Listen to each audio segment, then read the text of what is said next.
Only one NBA game today? Well, that's all right. It's the start of the NCAA tournament, and I found 4 plays that maybe you can match with the taco and hopefully enjoy your day and make a little bit of scratch. So with that, let's look into it.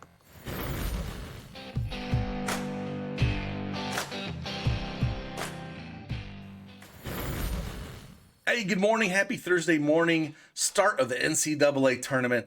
Found 4 plays for you that we'll talk through, give you some stats, use it for your research purposes if you want to play a little NCAA basketball over here at Prizepicks. Only one NBA game today. I think I'll still do a video on it and just kind of talk my leans over and under in some of those, but still want to dig into the NCAA.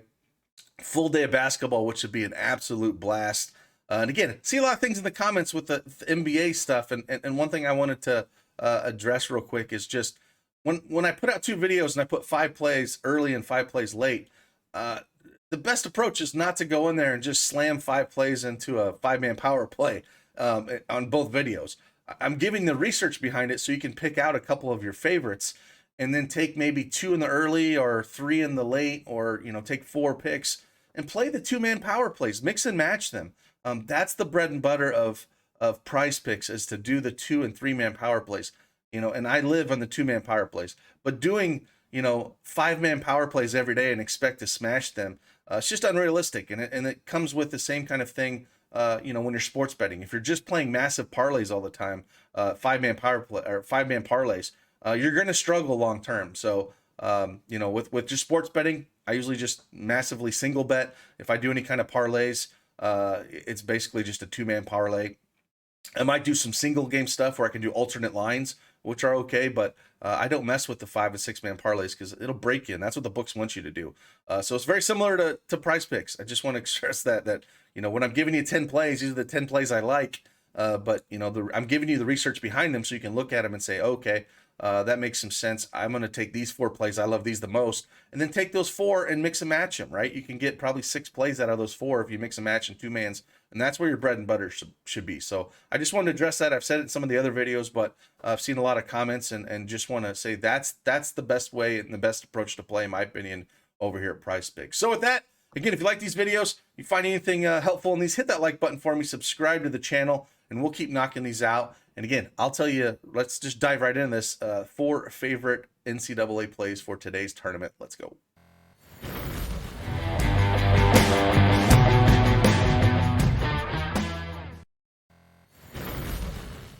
All right, as you can tell, I have the NCAA basketball Prizepicks up here. So it's not NBA.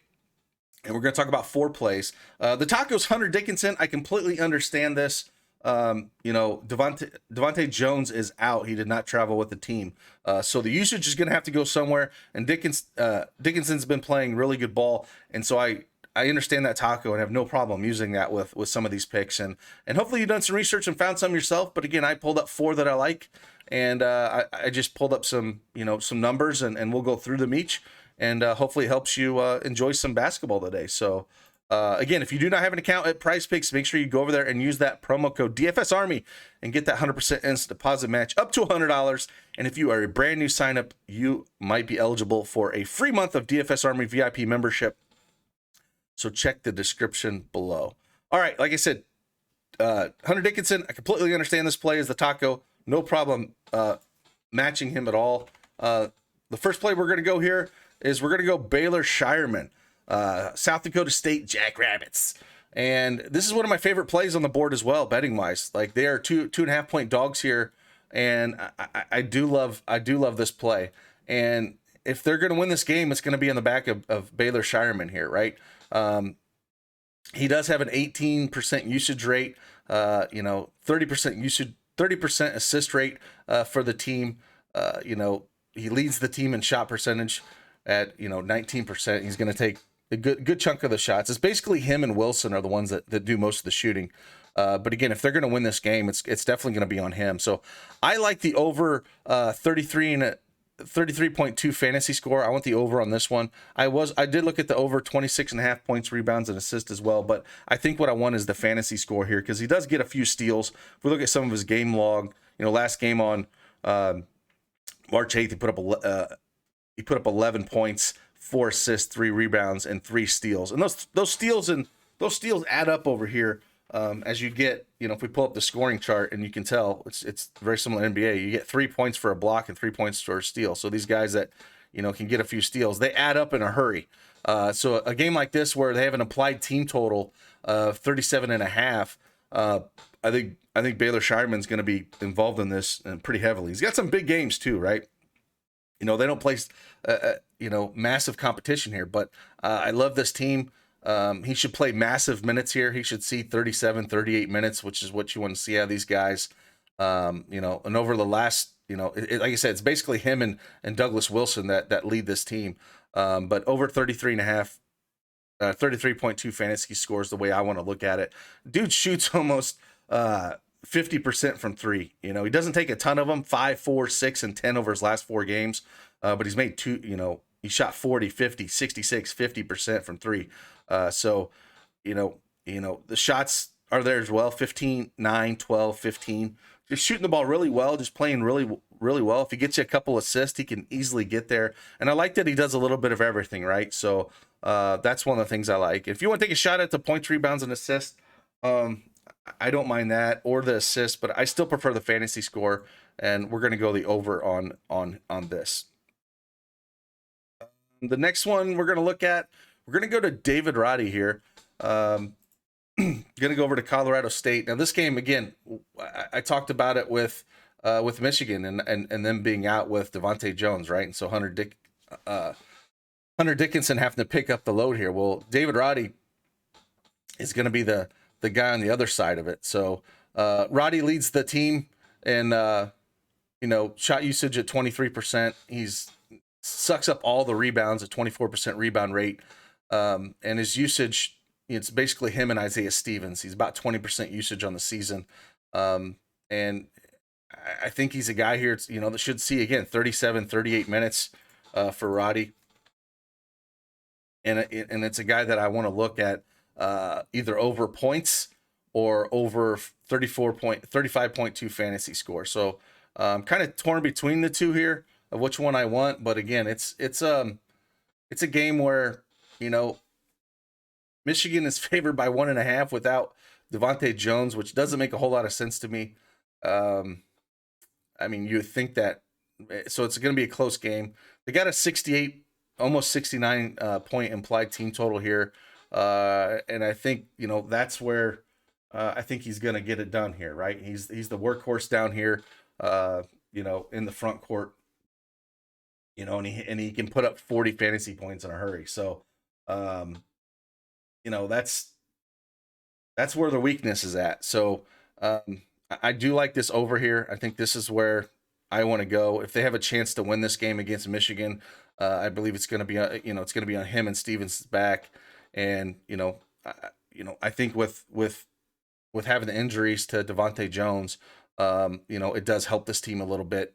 And again, I can see them winning this game, but it is the NCAA tournament, and I can see maybe the refs kind of helping the Michigan out a little bit, and maybe a call here or there, which is unfortunate. But yeah, if they're gonna have a chance to win this game, it's definitely gonna be on Roddy, and so I want the over 35.2 fantasy points. And again, the same kind of thing applies when I said the blocks and steals. If we look at some of his last games, his last game against San Diego State, he put up 22 points, 9 rebounds, 4 assists, and he had 3 blocks and a steal. Again, that's 12 fantasy points right there, just with that 3 blocks and a steal. So, and he does that. The game before that, he had 2 blocks. Game before that, a steal and a block.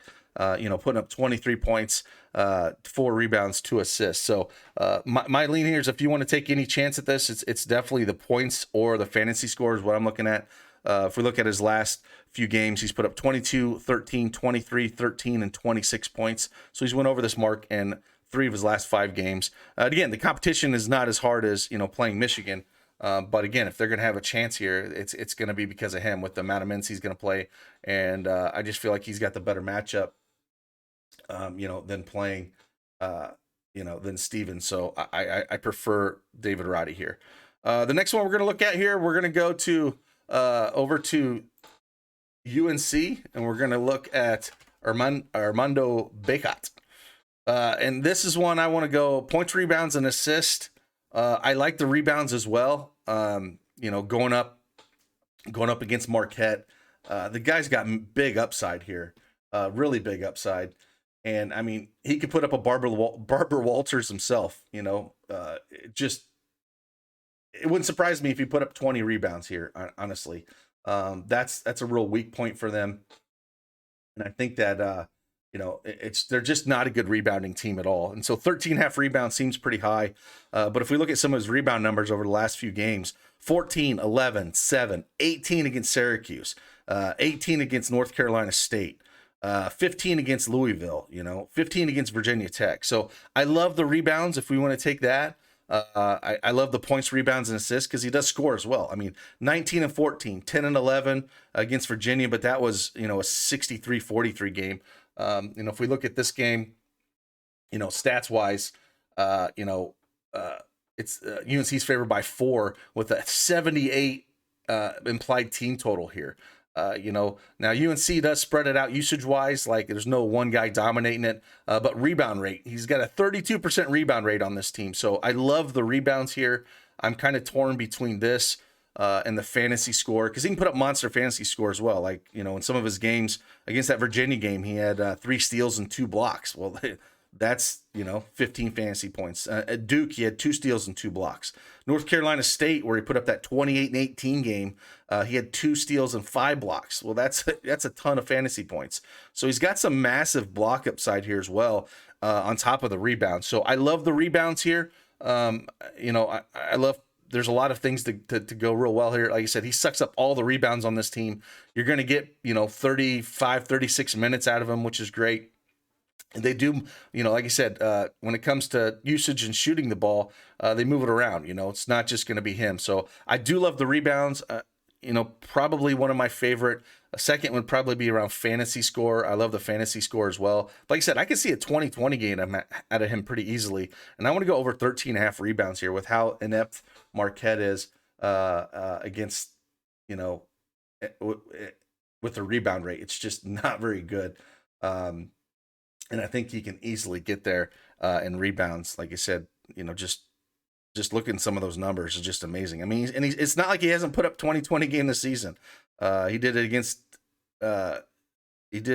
Virginia. He put up 29 and 22. He's come close a couple other times. He's got 3 games where he has over 20 rebounds. So over 13.5 rebounds for me for Armando Bacot. And if you wanted to, look at a few other of his plays that I do love. I do love the fantasy score, and then I do love the points, rebounds, and assists as well, because he does score. So if we look at this, points, rebounds, and assists, the last game against Virginia Tech, he put up 35. That one game in Virginia didn't do too well. Like I said, he only put up 21. But then, he put up 37 against Syracuse. He put up 47 against North Carolina State. Like, he's got some massive games. But rebounds for me, then I'll go fantasy score, and then I'll go points, rebounds, and assists for him. All right, and the last one we're going to look at here is we're going to look at the best scorer in the country, and that is Keegan Murray. I think we can go a lot of ways with this. He leads the team in usage at 25%. He's going to play massive minutes here. If they can keep it close at all, Iowa is a 10-point favorite, but if they can keep it close at all, they get an 80-point implied team total. He can absolutely crush this. He leads the team in 24% shot rate, 23% rebound rate. He just does a little bit of everything. And so you gotta have to love, he could put up a 50 spot easily here. So I love the over, 43.5 fantasy score for him. He's put up some, looking at his numbers, because he does blocks and steals as well, right? Just looking at his last few games, 2 blocks, 1 steal, 2 steals, 2 blocks, 1 and 1, 1, 4, 3 and 1, 2 and 2. And I said, those all add up. And the scoring, 19, 32, 26, 26, 22, 23, 26, super consistent. We got at 24.5 points. I don't mind taking the over on that if you want to. Points, rebounds, and assists, 19, 3, or 19, 11, and 3, 32, 9, and 3, 26, 8, and 2. So he's just putting up monster numbers, not just in points, but the rebounds as well. So I do like the points, rebounds, and assists. So I think for him, I think your decision is, Are you going to take the fantasy score and, you know, hopefully get some blocks and steals here? Or are you going to take the points, rebounds, and assists and hopes he put up a, you know, a 25 and 10 game, which would get you there, which wouldn't be very surprising at all with how well he is, especially if that game stays close. He should do extremely well. The only thing is if he did get in foul trouble or something, and they, you know, would be the only thing, but that hurts a lot of these guys in college. So that's what I'm looking at here. Again, I would look, you know, Murray points, rebounds, assists, or fantasy score. I think I'm going to go fantasy score here. I think he puts up a 50 burger, but I do like the points, rebounds, and assists with him. So these are the 4 plays that I would mix and match with that taco that we have. And Dickinson is Baylor Scheierman over 33.2 fantasy score. David Roddy over 35.2 fantasy score. Armando Bacot over 13.5 rebounds. And Keegan Murray over 43.5 fantasy score as well. Or like I said, you can go 34.5 points, rebounds, assists. I like both of them there. So hopefully this helps out a little bit in your research to enjoy a little bit of NCAA action here. Should be fun. A lot of games on tap here. A lot of things we can have fun with. Again, play responsibly, have a little fun, and I might do an NBA game, or the single NBA game. I might come back and do a video on that and just kind of talk a little bit, you know, about the overs and unders. But I'm not going to play any NBA on Prizepicks. I'm just going to play some NCAA action. So with that, again, hope you guys have a fantastic Thursday. Love each and every one of you, and I will see you guys on the flip side. Deuces.